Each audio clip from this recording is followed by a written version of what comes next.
Hello, my name is Dr. Stephen Bennett. I am the founder and chief scientific officer of Prescott Logic Technologies. I wanted to thank Mace Media for hosting this Mace 365 webinar. Look forward to a series of many. And today I'm going to talk about the art of distillation, something with which we know a thing or two about. Overview about the talk today, talk a little bit about the company itself and our story. We'll talk about the current state of distillation in the cannabis and hemp space. We'll talk about what we call the Prescott difference, which is really how we differentiate our equipment from a lot of our competitors. And we'll even talk a little bit about how distillation is central to a successful business model and a little bit of color as to how that is. So a little bit about us. First off, a little bit about myself. I am an academic researcher, true blue. Originally studied Alzheimer's disease and neurodegeneration, also Lou Gehrig's disease. I moved onward to studying melanoma and cancer models, and also studying opiate receptors and pain models. Consider myself a bench to clinic researcher. That is to say, I study cell culture, translational animal models, and even preclinical and clinical trials. In 2014, I started Prescott Logic. The focus was a transdermal patch, and started my career in product development. Then in 2015, I joined a company called EvoLab as the scientific director. Moving forward to Toronto, to Marican, where I was the chief scientific officer in about 2017, where I also started Prescott Logic Technologies, a sister company to service companies in Canada. What Prescott does today predominantly is we pride ourselves in some of the best white film distillation equipment in the industry. We also have some other post-processing solutions, which we're happy to discuss. We work with licenses and have had some success recently in West Virginia, in Missouri, hopefully Illinois and Georgia. We offer full process consultation, I would say, from plot to product. We actually have construction partners, general contracting partners, and we're able to truly bring groups from start to finish. Our primary focus, as I indicated, is product development. We actually like to work backwards from a mission vision to a mindful product assortment, and then determine the right equipment that needs to be in place in order to satisfy that line of equipment. Again, emphasizing product formulation is how I entered this space, and it's definitely central to Prescott's mission, as is research, basic, translational, and clinical. There's a lot of unknowns about cannabis and cannabis-derived molecules. And of course, as a researcher, I'm interested in getting a lot of those answers, as many of us are. So the mission of Prescott is a little bit different, I would say, than a lot of other equipment manufacturers. Our mission is ultimately to provide detailed knowledge to the deconstruction and reconstruction of cannabis to maximize the plant's therapeutic potential. As much as we love selling equipment when it's the right fit, really we are interested in the application of the equipment, the products that individuals can make with that equipment, and ultimately the downstream research that will be a part of this industry. So Prescott's focused on growth solutions, as indicated by this slide, and initially that was done by developing turnkey labs, and still is through a network of other manufacturing partners, research equipment developers. So we're able to develop turnkey labs with our equipment, with others, so that others can get operational relatively quickly. We also, as I'll show you, have developed our own turnkey equipment. We've conjoined different stages of post-processing in automated and semi-automated fashion in order to simplify this process for many people. Ultimately, though, these two facets combine to provide turnkey solutions. We're truly relationship focused, and there for the long term, and pride ourselves on that end-to-end support, be that facility, an application, or just enhancing a process or adding a product to a product line. So you've heard others talk about other aspects of processing, and in general, you have extraction that can occur by a series of a few different solvents, predominantly it's hydrocarbon or carbon dioxide or ethanol these days.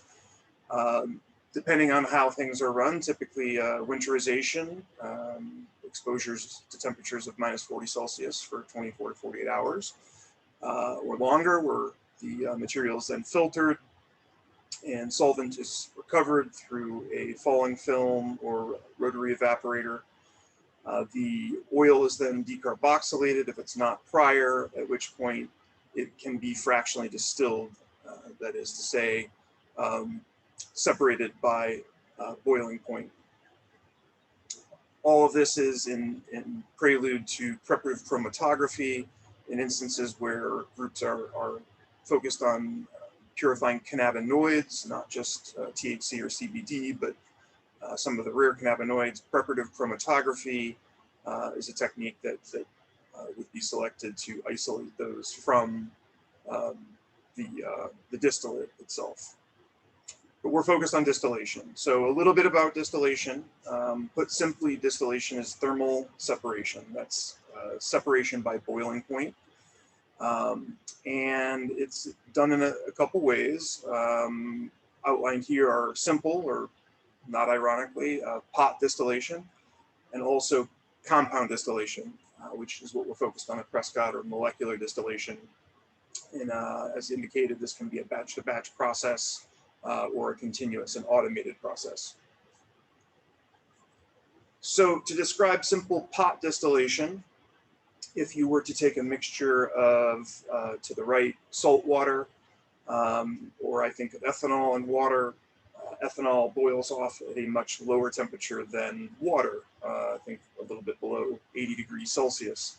So if you were, in theory, to take a mixture and expose it to temperatures around 90 degrees Celsius, you would, in effect, boil off the ethanol and retain the water behind. And that principle is no different than in any of the distillation schemas, be that simple or compound, as I'll get to.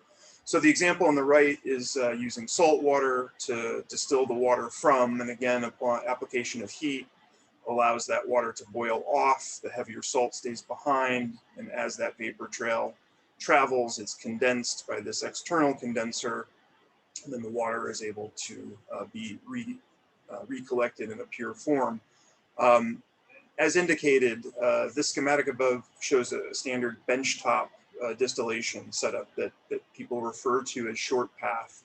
Short path distillation describes the distance from the evaporative surface to the condensing surface, and in this case, relatively speaking, the evaporative surface is a far distance from that condensing surface. So we refer to these as benchtop distillation setups. They're quite effective. Everything has their pros and cons, but this is, in its simplest form, pot distillation. Getting into compound distillation, we have a little bit of a turn on a theme. In this case, we have crude oil that would be filled into a reservoir, fed into the system by a feed pump under deep vacuum. It's then exposed into this distillation chamber, the molecular still, where blades or rollers within spread the material in a very thin layer around the heated jacket, around the sides of this, where it can be evaporated and quickly condensed a couple of centimeters away to this cold finger, which is at least 40 degrees Celsius or more colder, allowing this material to flow out by gravity to the right and be pumped out. The heavier material, or in this case, the less desirables, fall to the outside of the cylinder and to the left and can be discharged by the residue pump. This is the premise behind our systems shown here on the right. This is the Prescott P1000 Pro. I'll get into this a little bit more, but this summarizes more complicated distillation. I think the take home of this is a concept called residence time, Since the oil is kept outside of vacuum and away from heat, and once it's only exposed to the heat and vacuum for a short time as it runs down the sidewalls by gravity, is it exposed to that high temperature, and the thermally labile compounds, which are cannabinoids and other bioactives, are less prone to destruction, which is a central principle to compound distillation. So the next consideration after benchtop or pot distillation to a compound distillation is, of course batch to batch versus a continuous feed system. And as good examples of this, we have our P1000 Lite on the left compared to the P1000 Pro on the right. And they look very, very similar. The primary difference is these 3 gear pumps, which I'll get into in a moment, that effectively allow material to come in and out of vacuum so that it can be run continuously. But as you'll see, the green covering the vacuum area or volume in this particular unit, we have a completely closed system. These feed vessels are charged or loaded ahead of time. The entire system is held under vacuum. This is allowed by gravity to flow through the system. The fractions are collected, the vacuum's broke, and you can repass the material or do what needs to be done. In the case of the P1000, we have a little bit of a shorter vacuum volume, and all of these areas are exposed to the atmosphere and can be continuously run. So this feed vessel is open, can be filled as often as it needs to. This material is then, enters the vacuum and then can exit the residue or distillate side. Again, this can be run 24/7 in an automated way. So a little bit more about our units, because we're quite proud of them. What we'll call the Prescott difference. We like to say that we've really tried to make these units better. We have tailored them specifically for hemp and cannabis, which is a little bit of a tricky matrix. They've not been repurposed. We're in real time, so this is our 2nd generation system, and we're still working on improvements or enhancements as we see fit. But this is a patent pending glass, borosilicate glass, and 316 Ti stainless steel hybrid design. It takes up a very small footprint, as it is a vertical configuration, unlike many of our competitors. Our platforms are fully modular, that is, they're fully upgradable. You can start with a light and upgrade that to our more advanced units as needed. We are very operator focused, from myself at the helm for several years and knowing the pains that operators go through. To mention a couple of features, we have a toolless design so that many things can be maintained or accessed very quickly without tools and quick releases. And we've clean in place procedures, unlike a lot of our competitors. One of the advantages of glass clearly is that you are able to see, and that is critical from a cleaning standpoint. But the entire system does not need to be dismantled and take several hours. It can be done in tens of minutes as you're cooling the system down. We use dry scroll vacuum pumps, unlike most of our competitors, which I'll get to. And we focus on ROIs like minimal transfer loss. If anyone's operated a distillation machine and sees the number of dirty bottles that are typically gone through as things go from one process to the next, it's staggering.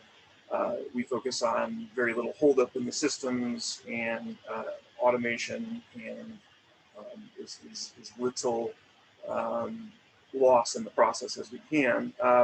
Our lead times, we say here the fastest. They are some of the fastest I'm aware of for our flagship unit and the Pro or the Lite.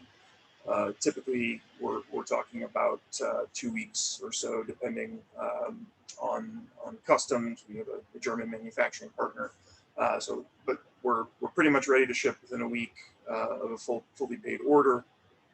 And we offer support that I would describe as unparalleled. in the sense that we are fully available for customers that buy our units, but I also say frequently that we show loyalty to groups that show loyalty to Prescott. We have a lot of knowledge of product development that can be demystified, and we do help customers that decide to go with our units, not just with getting up and running with distillation, but with some of their product development and facility design and even selection of other equipment. I mentioned the glass and steel hybrid design. This is something that we are in the process of patenting. It is pending, actually. This is, as you can see on the left, a competitor using a purely stainless steel design. They employ the use of a view panel, which to me highlights that it is important to see in what you're doing in this case. But our approach of this, or rendition of this, is that the glass gives the operator, of course, the full visibility necessary, but the stainless steel gives the frame the full rigidity and the structural integrity, so that you're not constantly worried about breaking glass, as many are. So the vertical design is more efficient from a process standpoint. It also minimizes the footprint needed in the laboratory, and ties in with the holdup, as I mentioned. By utilizing gravity in our feed vessel through a small check valve and into our, or through our gear pumps into a small check valve, there's very little material, maybe a few milliliters, that could possibly be trapped in here, whereas our competitors, difficult perhaps to see from this, many use goosenecks, which can trap upwards of 30 milliliters each, 3 per system. Moreover, they're pumping the material from a feed vessel upwards into the still, which traps more material. So again, save a lot of space and avoid a lot of holdup with our design. I mentioned full modularity and full upgradability. So if throughput needs or even costs drive customers initially to a light, none will be redundant to the time that their throughput needs increase. We have upgrade kits, and mentioning here the gear pumps, 3 per system, that can be quickly added, again, when a customer is ready, to offer 24/7 continuous throughput as opposed to that batch-to-batch operation. But the gear pumps themselves are really the key to this feature, and they allow oil to exist at atmospheric pressures, enter the system where they can undergo distillation, and then the resulting products to exit the system without having to start and stop the vacuum, as I mentioned before.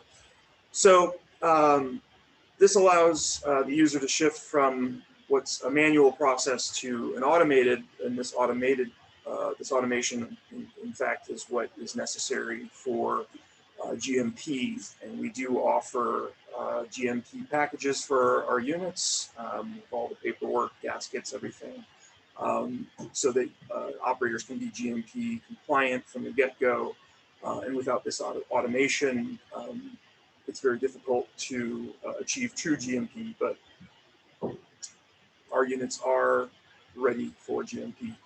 I mentioned that we are operator focused. Showing a competitor to the left, we, through a few iterations, have streamlined on the right, on the Prescott units, truly what we feel you need to access. Anything else you can open the cabinet and change if need be. But we find that this many options confuses operators, and we have streamlined our control cabinet to make this easier. We employ the use of dry scroll vacuum pumps. Shown here are Edwards 15. Typically, competitors use rotary vanes, and I think that the chief reason for that is that they're about 1/4 of the price. Another is that they might be a little more responsive, but they are not designed in the long run to handle solvent, whether that is residual ethanol or terpenes.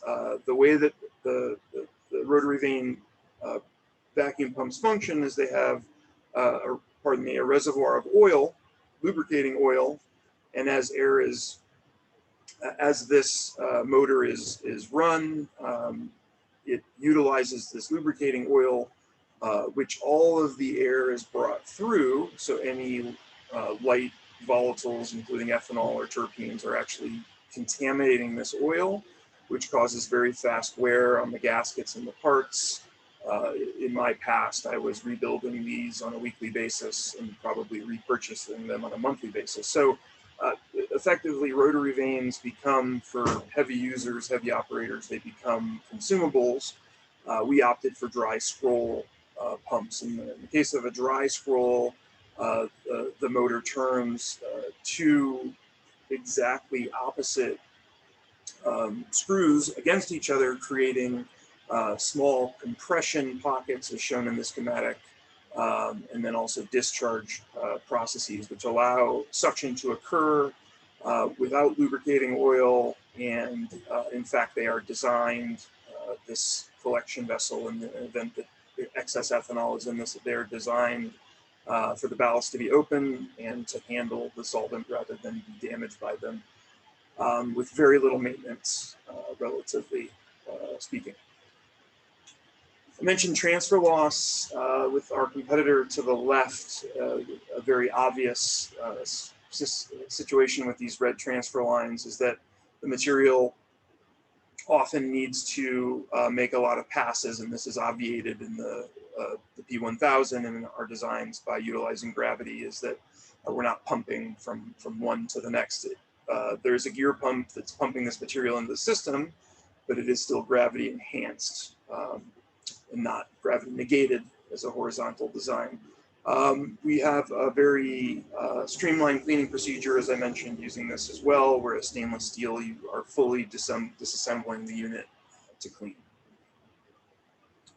So the idea ultimately is to obviously start with a light and grow to a multi-stage, but we can work with individuals, typically in the THC space, where throughput needs might be lower, and certainly get them into top-notch equipment where they will not have to buy a second one or throw it away when their needs increase. And we have upgrade kits to quickly get them to a full P1000 Pro. And we're then able to conjoin P1000s for dual stage operation, as two passes are typically preferred in cannabis distillation. And we also have other facets. Shown here is our multi-stage, where we add to a dual stage solvent recovery through a thin film or falling film, conjoined to a 30-liter reactor for decarboxylation. If that was not done upstream, this material is then directly pumped into pass 1 and pass 2, all under the control of a PLC and a touchscreen in our multi-stage systems.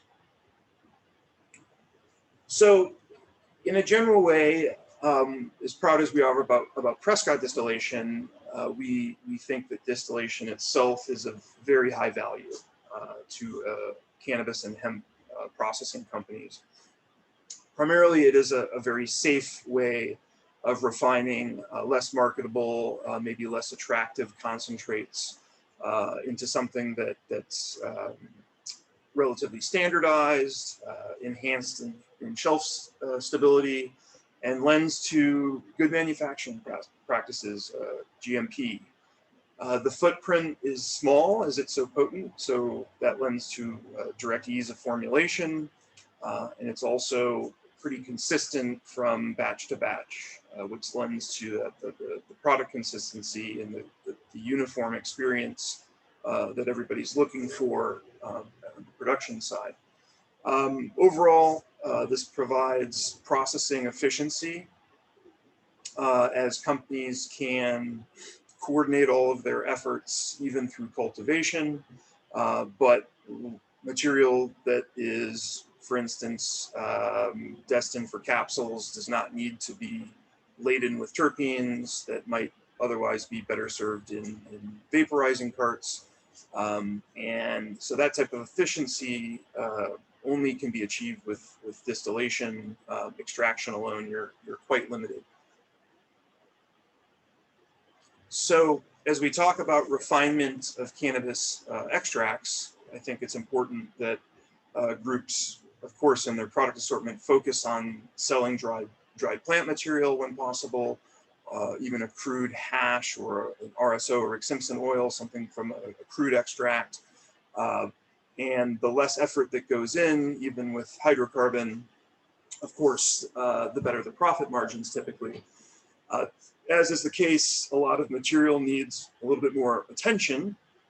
And shown here, we have winterization and filtration, followed by solvent recovery, typically ethanol, decarboxylation, fractional distillation, and then preparative chromatography, and the relative cannabinoid concentrations and byproducts produced in those. We're focused, as I indicated, on post-extraction, namely solvent recovery, decarboxylation, and fractional distillation, but work with partners on all the other ends. So it's critical to be aware from an ISO, that is a certification standard, that all the way up to a crude extract, we're pretty much talking about a messy, for lack of a better term, process. It's really once we get to the form of distillate, we have something that's standardized, at least pre-standardized, in that quality, all of these things, something being good, it's now all translated to quantity. We just have a mass, and that has a potency, and there's, like I say frequently, very little personality left. It's more at this point API, or active pharmaceutical ingredient. But when we look at this this packaging assembly line that's working with good manufacturing practices, it really, when we start talking about GMP, is at the point of distillate that we're able to entertain this concept in a true pharmaceutical way. So with that, there's different designations of products. And I think looking at the first two on this, typically called recreational and medical, less fond of those. I like to talk about general use, as nothing has been as medically confirmed as we'd like it. So talk about general use, that in the sense that recreation doesn't quite encompass the motivation behind everyone's use, and therapeutic, as in that medicines have not been proven. But the categories of cosmeceutical, nutraceutical, pharmaceutical, these are other verticals. Do you want to work with a pharmaceutical company for a true bona fide drug, or are you looking to get a CBD product in Whole Foods over state lines? But regardless of these different verticals, distillation allows you to create products without smell and consistent fashion, and really starts to distance you from the plant in a way that I think craft producers might have more of a problem with. But I think from a consistency, a uniformity, and a GMP standpoint, this is a direction that we must go for product formulation. So as I indicated before, distillation truly enables overall processing efficiency. It's relevant to every extraction methodology. Not all extracts are going to be A-class and going to make it to the top shelf as some business cases might want. So it's imperative you're able to monetize inferior starting material, and that is what distillation is there for. Distillate, and this can vary market to market, but from my experience has proven time and time again to be the most valuable and versatile wholesale bulk item. Isolate can be produced in more simple ways with large amounts of pentane, for example. It's going through multiple steps that you're able to get to distillate, and those are more costly. But the product of distillate is so useful that it has held the value in both the hemp and cannabis markets. I would say the most, even though things are slipping in both cases. Another thing to mention is that distillation can be safely added to any existing facility. We operate with negative pressure, so we don't run the risk of a system exploding. We don't require the use of flammable solvents, so we don't have fears of starting fires. We use water. MCT is our circulation fluid, so everything is safe. The units put off some heat, but you do not need a fume hood or any specialized features in your facility to house a distillation rig. And if you are moving further into preparation, as I indicated with preparative chromatography, with processing, the best, and I would probably argue only form, starting material for preparative chromatography is distilled cannabis. Crude oil would not be efficient. So it's a necessary step in pharmaceutical processing of any sort, also cannabis.